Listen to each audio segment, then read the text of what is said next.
கல்லுதான். இப்ப சாய்பாபா மௌத்தா போயிட்டாருன்னு சொல்லுங்களேன். மௌத்தா போனவருக்கு போய் செக் பண்ணி பார்த்தா என்ன சொல்லுவாங்க, ஹியூமன் பாடியில் இருக்கக்கூடிய எல்லாம் அவருக்கு இருக்குது. மனுஷன் இவர் கிட்னி ஃபங்க்ஷன் ஆகல, நுரையீரல் ஃபங்க்ஷன் ஆகல. அப்போ மனுஷனை எங்கே கொண்டு போய் நீங்கள் செக் பண்ணாலும் என்னது வெளிப்பட மனுஷன். கல்லை எங்கே கொண்டு போய் செக் பண்ணாலும் என்னது கல்லு தான். தங்கத்தை எங்கே செக் பண்ணாலும் தங்கம் தான். அப்போ நீங்கள் என்ன விளங்கணும்னு சொன்னா இதுதான் உலகத்துடைய ஆகப்பெரிய பகுத்தறிவு. இதை முஸ்லீம் நல்லா விளங்கி வச்சுக்கிறான். என்ன விளங்கி வச்சுக்கிறான் அதனால தான் பெரிய ஒண்ணுமே அறிவில்லாத முஸ்லீம் ஆயிப்பான். மடியோ நான் போக மாட்டேன் கும்பிடு அப்படின்னு சொல்லுவானா இல்லையா? பெரிய விஞ்ஞானி இருப்பாரு, பெரிய ஆராய்ச்சியாளர் இருப்பாரு, நாட்டு தலைவர் இருப்பாரு. கிரிக்கெட்ல 50, 60, 100 அடிச்சவன்லாம் கிடக்குறான். போய் கடந்து உழுவுறான் போய் நின்றுக்கிட்டு. என்னது கடவுளே விட்டுட்டு பெய்த்திக்கல, இனி எப்படி 100 அடிப்பேன்னு கேட்கிறான். என்னது இனி எப்படி அடுத்த நான் 100 அடிச்சு போட்டான். கடவுள் செத்து அடுத்த நான் 100 அடிச்சு போட்டான்.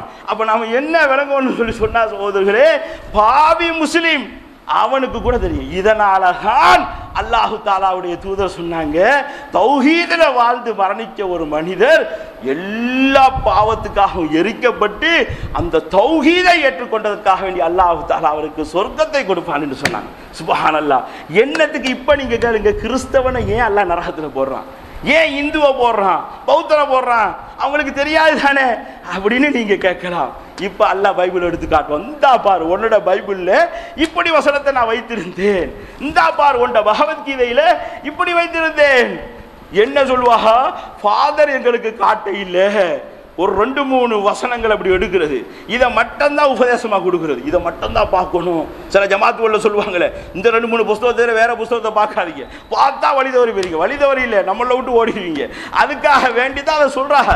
அதுக்காக அந்த மாதிரி தான் சகோதரர்களே இந்த செட்டப்பும் பைபிளில் இருக்கக்கூடிய ஒரு 4-5 பகுதிகளை எடுத்து வாசிக்க சொல்லுவானுவோம். இதெல்லாம் வாசிச்ச என்ன தெரியுமா சொல்லுவாங்க, கடவுள்கிட்ட சாபம் உண்டாக பயந்தே வாசிக்க மாட்டாங்க, பயந்தே வாசிக்க மாட்டார்கள். அப்ப என்ன சொல்றாரு இவரு, அடே நெருப்பையா அதுல தான் வைக்கிறா, திருப்பி எடுத்து போட்டது தெய்வமே தெய்வமே கல்ல போட்டு நீ வணங்குறியடா அப்படின்னு ஒரு வார்த்தையை சொல்லுகிறார் என்று சொன்னால் சுப்ஹானல்லாஹ். அல்லாஹு தாலாவுடைய நல்லடியார்களே, சிலையில இருந்து பாதுகாப்பு, கபரில் இருந்து பாதுகாப்பு.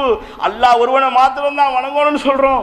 மனுஷனாக யாரும் அவனிடத்துல எல்லாம் கையேற்ற கூடாதுன்னு சொல்றோம். அப்ப நாம ஈக்கிற கொள்கை எவ்வளவு சத்தியமான கொள்கை, இதை நீங்க விளங்கணுங்கிறதுக்காக வேண்டித்தான் இதை நான் சொல்லுகிறேன். இப்ப இன்னொரு வசனம் என்ன தெரியுமா சகோதரர்களே, அல்லதீன யத்தபியூன ரசூலன் நபியல் உம்மிய அல்லதீ யஜிதூனஹு மக்தூபன் ஃபித் தௌராத்தி வல் இன்ஜீல். அவங்க முஹம்மது ஸல்லல்லாஹு அலைஹி வஸல்லம் என்ற ஒரு நபியை பின்பற்றுறாங்க, அவரை பத்தி பைபிள்லையும் எழுதப்பட்டிருக்கிறதுன்னு அல்லாஹ் சொல்லிவிட்டான். அல்லாஹ் என்ன சொல்றான், பைபிள்ல எழுதப்பட்டு இருக்கிறது, முபஷ்ஷிரன் பிரசூலின் யஅதி மின் பஅதிஹி அஹ்மத், அவருக்கு பின்னால் வரக்கூடிய ஒரு நபியை பத்தி அவர் நன்மாராயம் சொன்னாரு. யாரு? இயேசு, அவருடைய பேர் அஹ்மத் அப்படின்னு சொல்றார்.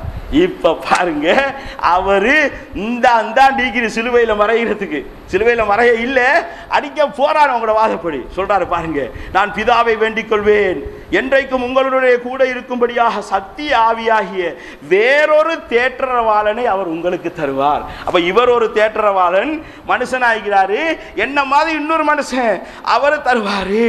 பிதா அனுப்ப போகிற பரிசுத்தவாகி அந்த தேற்றரவாளன் எல்லாவற்றையும் உங்களுக்கு போதிப்பார். நான் உங்களுக்கு அனுப்ப போகிறவர் பிதாவிடத்திலிருந்து புறப்பட்டு வருகின்ற சத்திய தேவனாகிய ஆவியாக அவர் வருகின்ற போது என்னை குறித்து சாட்சி சொல்லுவார். நான் உங்களுக்கு சொல்லுகிறேன், போவது உங்களுக்கு பிரயோஜனமாக இருக்கும். நான் போகாதிருந்தால் அந்த தேற்றரவாளன் உங்களிடத்திலே வரமாட்டார். நான் போவேனையாகில் அவரை உங்களுக்கு அனுப்புவேன். அவர் பாவத்தை குறித்து, நீதியை குறித்து, நியாய தீர்ப்பை குறித்து உலகத்தை அவர் கண்டித்து உணர்த்துவார். இன்னும் அநேக காரியங்களை உங்களுக்கு சொல்ல வேண்டியதாக இருக்கிறது, ஆனால் அவைகளை நீங்கள் தாங்க மாட்டீர்கள். சத்திய ஆவியாக அவர் வருகின்ற போது சகல சத்தியத்துக்குள்ளும் உங்களை நடத்துவார். தம்முடைய சுயமாக பேசாமல் தாம் கேள்விப்பட்டவைகள் யாவையும் சொல்லி வரப்போகிற காரியங்களையும் உங்களுக்கு அறிவிப்பார்.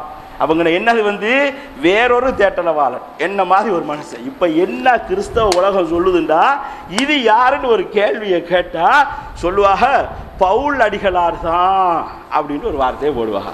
என்ன சொல்லுவாங்க, இந்த பவுலு தான் இந்த கிறிஸ்தவத்தையே எல்லாத்தையும் டெமைட் பண்ணி விட்டது. இப்ப இவங்க என்ன சொல்லுவாங்கன்னு சொன்னா, இதெல்லாம் யாரு? அப்படின்னு ஒரு கேள்வியை கேட்டால் அது பவுல் அடிகளார் அப்படின்ற ஒரு விஷயத்தை அவர்கள் சொல்லுவார்கள் சகோதரர்களே.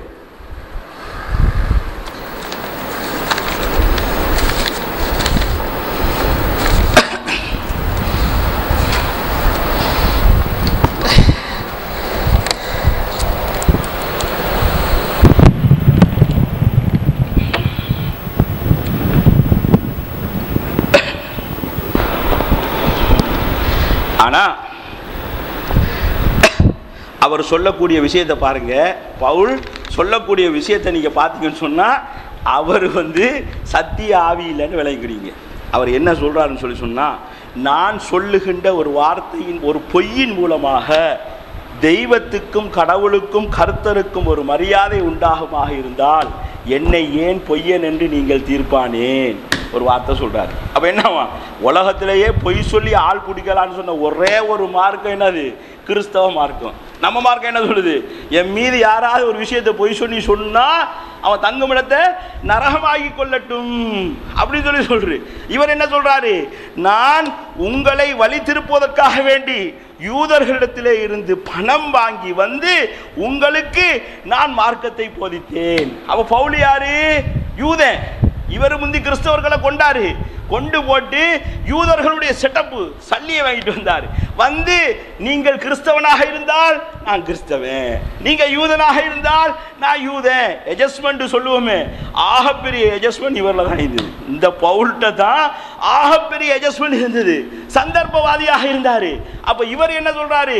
பொய் சொல்லி மார்க்கத்தை வளர்க்கிறேன், சல்லிக்கு அடுத்து நான் மார்க்கத்தை வளர்க்கிறேன், அதே மாதிரி எல்லா பக்கத்துக்கும் அட்ஜஸ்ட் பண்ணி போய் இந்த மார்க்கத்தை நான் வளர்க்கிறேன் அப்படின்னு சொன்னாரு. இப்போ ரசூலுல்லாஹ் என்ன சொல்றாங்க? அவர் சுயமாக பேச மாட்டார். அவர் இயேசு என்ன சொல்றாரு? சுயமாக பேச மாட்டார், கேள்விப்பட்டவைகள் யாவையும் சொல்லுவார். அப்ப என்னது? குல், நீங்க ஓதுங்கள். அப்ப அவரோட சுயம் இல்லை. நீங்க ஓதுங்கடா யாராவது சொல்லி கொடுக்குறான்னு அர்த்தமா இல்லையா? நீங்க ஓதுங்கள் அப்படின்னு அல்லாஹ் சுப்ஹானஹு வ தஆலா சொல்றான். அப்ப அவர் சுயமா பேசுறது கிடையாது. பவுல் என்ன சொல்றாரு? நான் சுயமா பொய்ய கட்டி விட்டேங்கிறாரு. இப்ப நம்மளோட கேள்வி என்னன்னு சொன்னா இப்போ அந்த இயேசு சொல்ற சத்திய ஆவி பவுலா முஹம்மது ஸல்லல்லாஹு அலைஹி வஸல்லம் என்னடி நீங்க விளங்குவீங்க? வேறொரு தேட்டரவாளர் என்ன மாதிரி வருவாரு, இந்த வேதத்தை கொண்டு வருவாரு, சுயமாக பேச மாட்டாரு, பொய் சொல்ல மாட்டாருன்னு சொன்னா அப்படி ஒரு ஆள் முஹம்மது ஸல்லல்லாஹு அலைஹி வஸல்லம். நீதியை குறித்து சொன்னாங்க, நியாயத்தை குறித்து சொன்னாங்க. நியாய தீர்ப்பு எது? கியாமத்துடைய நாளை பற்றி சொன்னது யாரு? முஹம்மது ஸல்லல்லாஹு அலைஹி வஸல்லம் அவர்கள் மாத்திரம்தான் சொல்லினார்கள் சகோதரர்களே. அப்போ இஸ்லாத்துடைய அடிப்படை எதுவோ, தௌஹீதுடைய அடிப்படை எதுவோ அதுதான் கிறிஸ்தவம், அதுதான் உண்மையான கிறிஸ்தவம், அதுதான் உலகத்திலே உண்மையான மார்க்கம் என்பதை இதை பார்க்கிறவங்க எல்லாரும் விளங்கிக் கொள்ளலாம். இஸ்லாத்தில் எது குத்தமாக சொன்னதோ நன்மையாக சொன்னதோ அத்தனையும் அவர் சொன்னார். என்ன சொன்னாரு? அவர் இரவும் பகலும் 40 நாள் உபவாசம் இருந்தார். பசி உண்டாகிட்டு இயேசு நோன்பு பிடிக்கிறாரு. 40 நாள் நோன்பு. நமக்கு என்னது? 30 நாள் நோன்பு. சொல்றாரு, ஜாதி பிசாசு உபவாசத்தினாலும் ஜெபத்தினாலும் அன்றி உங்களை விட்டு போகாது என்று மெய்யாகவே உங்களுக்கு சொல்கிறேன். ஜாதி பிசாசுண்டா இந்த ஷைத்தாண்ட மூர்க்கத்தை நீங்குது. இது உபவாசம், நோன்பு பிடிக்கணும், ஜெபம் 2 தொழணும், இதால தான் போவோங்கிறாரு. அப்ப யாரு இதை செய்யறது? இயேசுடைய போதனைகளை செய்யறது யாரு? உங்களுக்கு மாமிசத்தின் கிரியைகளை சொல்லுகிறேன், அதாவது மனுஷனுடைய உடம்பால செய்யக்கூடிய குற்றங்களை சொல்லுகிறேன். இயேசு சொல்றாரு, விபச்சாரம், வேசித்தனம், காமவிகாரம், விக்கிரக ஆராதனை, பில்லி சூனியம், விரோதம், வைராக்கியம், கோபம், சண்டை, பிரிவினைகள், மார்க்க பேதங்கள், பொறாமை, கொலை, வெறிகள், களியாட்டங்கள் அத்தனையும் மாமிசத்தின் கிரியைகள். என்ன சொல்றாரு? பாவம்னு சொல்றாரு. எது பாவங்கிறாரு? விக்கிரக ஆராதனை, செலை வச்சு வணங்காதீங்க, அது குத்தங்கிறாரு. அடுத்தது என்ன சொல்றாரு? சூனியம் வழங்குதா? அப்ப யாரு சொல்றது? நம்ம மட்டும்தான் தௌஹீத் ஜமாத் தான் சொல்றது, சூனியம் சிறுக்குன்னு சொல்றோம். மற்றவங்க என்ன சொல்றாங்க? 2ஆ பிரிக்கிறாங்க. இஸ்லாமிய சூனியம் வழங்குது, இங்க பிரிச்சாப்புல வழங்குதா? எதை நாட்டுச்சாராயம், கள்ளச்சாராயம், சிங்கள மதுபானம், மற்ற மதுபானம் பிரிச்சு வச்சுக்கிறா இல்லையா? அப்ப என்னது? நாட்டுச்சாராயத்தை விற்கலாம், சீமை குடி வகை, கள்ளச்சாராயத்தை விற்கப்படாது. இது ஹராம், அது ஹலால். அவங்களுக்கு வழங்குதா? நல்ல வாமுன்னா என்னடா? நல்ல பாம்பு ஒருத்த கையால் பிடிச்சிட்டான். ஏன் பிடிச்சா? நல்ல பாம்பு தானே. அடே நல்லதை ஒன்று இருக்குது, பாம்புன்னா ஒன்று இருக்குது. நல்லதான் இருக்குது, பாம்புன்னா ஒன்று இருக்குது. அப்போ என்னது இவர் என்ன சொல்றாரு? பில்லி சூனியம், விரோதம், கொலைகள், களியாட்டங்கள் முழுசா விளையாட்டு தான். விளக்குதான். நான் ஒரு சம்பவம் ஒன்று படித்தேன், சரியான நகைச்சுவை வாய்ந்து. அதை சொல்லி நான் உங்களுக்கு முடிச்சு கொடுக்குற சகோதரர்களே.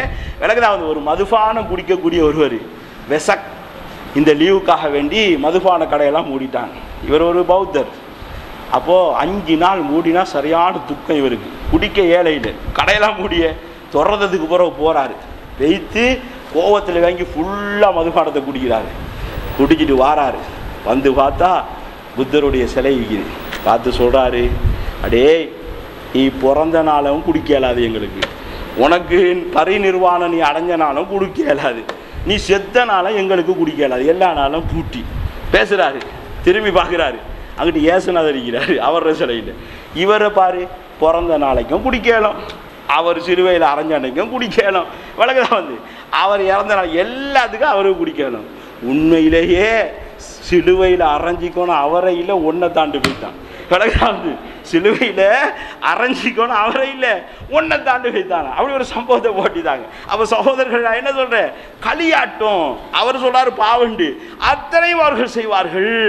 அப்படி இயேசுநாதர் சொல்கிறார் சகோதரர்களே. அப்போ நான் சகோதரர்களை நாம் என்ன சொல்லணும்னு சொன்னால், முஸ்லீம்கள் தான் அதை செய்து கொண்டிருக்கிறார்கள்.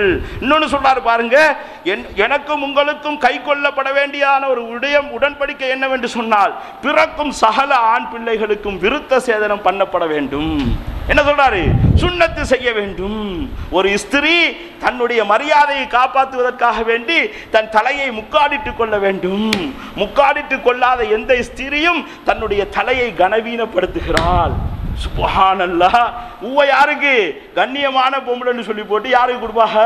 கல்யாணம் முடிக்காம வச்சிருவாங்க. வச்சு போட்டு முக்காடை போட வைப்பாங்க. என்ன வைப்பாங்க?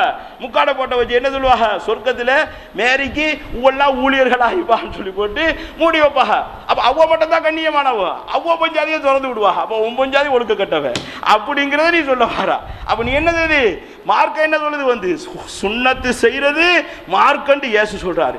ஆனா இயேசு என்ன இவர் சொல்றாரு பாருங்க. என்ன சொன்னா, நீங்க விருத்த சேதனம் பண்ணிக்கொண்டால் கிறிஸ்துவினால் உங்களுக்கு ஒரு பிரயோஜனமும் கிடைக்காது என்று பவுலாகிய நான் உங்களுக்கு சொல்கிறேன். பவுலுதான் மாத்தினது. ஆனா கிறிஸ்தவத்திலே இயேசுடைய அடிப்படைகளை கேட்டால் அவர் உலகத்தில் கடைசி நாளில் வருவார், இருப்பு கோலால் மக்களை அரசாளுவார். அவர் சல்லமை வல்லவருடைய தேவனுடைய உக்கிர கோபமாகிய மது உள்ள ஆலைகளையும் சிலைகளையும் அடித்து மிதிப்பார். சுப்ஹானல்லாஹ். கியாமத்துக்கு நெருக்கமாக அவர் வரக்கூடிய நேரத்தில் சாராய பாரெல்லாம் உடைச்சி தள்ளிடுவார். இவன் சொல்றான் மதுபான பிரியண்டு. அதே பைபிள்ல யார் சொல்றது? விரும்பியோ விரும்பாமலோ இந்த பவுல் எழுதி வைக்கிறாரு. வரக்கூடிய நேரத்தில் சாராய பாரை உடைச்சிருவாரு, சிலையை உடைச்சிருவாரு, எல்லாத்தையும் உடைச்சிருவாரு. வேசினத்தை நிப்பாட்டிடுவாரு, சூது போலையை நிப்பாட்டிடுவாரு, செய்வின சூனியத்தை நிப்பாட்டி போடுவாரு. அப்ப நாம என்ன சொல்றோம்? ஹக்கமன் ஆதிலா, நீதியான ஒரு ஆட்சி தலைவராக மரியமுடைய மகன் ஈசா வருவதை நாங்களும் எதிர்பார்க்கிறோம், அவர்களும் எதிர்பார்க்கிறார்கள். அவர்கள் எதிர்பார்க்கிறார்கள் என்னத்துக்காக? அவர்கள் சொல்றாங்க கடவுளுடைய குமாரனாக வருவார் என்று. நாம சொல்றோம் இல்ல, மனுஷனுடைய குமாரனுக்காக வேண்டி தான் வருவார். அதுதான் பாவம் செய்கின்ற ஆத்மா தான் சாகும். மரத்தில் தொங்க விடப்பட்டவன் கடவுளால் சபிக்கப்பட்டவன். யார் சொல்றது? பவுல் சொல்றாரு. மரத்துல தான் கர்த்தரை தொங்க விட்டானு இயேசுவே. இவர் என்ன எழுதுறாரு? மரத்தில் தொங்க விடப்பட்டவன் கடவன் தூய்மையாவது எப்படி? பொம்பளையிட இதுல வந்தா எப்படி தூய்மையா வரணும் அப்படின்னு அவரே கேட்கிறாரு. அப்ப என்னது? கடவுள்னு சொன்னா நீங்க ஒரு முழு வரைவிலக்கணத்தை விளங்கிப்பீங்க. என்ன விளங்கிப்பீங்க? அறவாசி உங்களுக்கு விளங்கிக்கும். அறவாசி டஃப்பான வசனங்கள் அது விஷயம். ஆனா ஒண்ணு விளங்கிக்கிறோம். நீங்க என்ன சொன்னா